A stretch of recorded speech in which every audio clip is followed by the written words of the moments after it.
এখনো দুনিয়াতে আছে।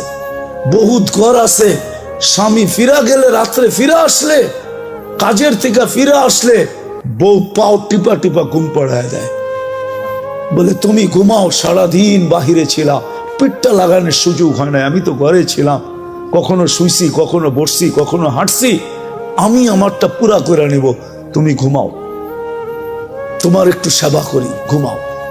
আছে। আবার বহুত এরকমও আছে, ঘরে ঢুকতে দেরি, গালি দিতে দেরি করে না।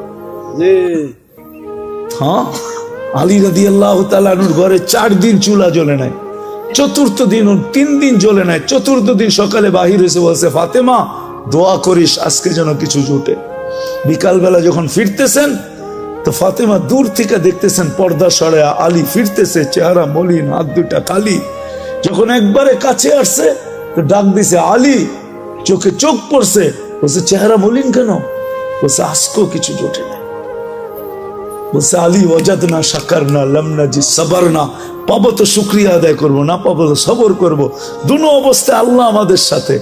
আলী যাদের সাথে আল্লাহ থাকে তাদের চেহারা মলিন হওয়া শোভা পায় না।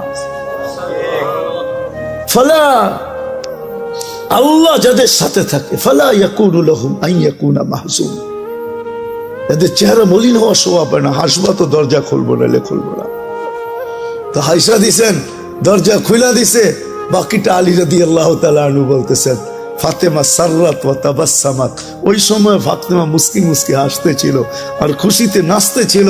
আমি নিজেকে ধরে রাখতে পারি নাই, কাদের উপরে হাত দিয়ে দোয়ার বৃষ্টি নামায়া দিছি। রাহিমাল্লাহু ইমরাআতান ইয়া ফাতেমা দাখালা যাওজুহা বাইতাহা সাররাত ওয়া তাবাসসামাত। ফাতেমা তোর উপরে একলা দোয়া না, তোর মতো কিয়ামত পর্যন্ত যে মেয়েরা আসবে সবার জন্য আমি রহমতের দোয়া দিলাম। একটু ভাবেন না সুখ কাকে বলে।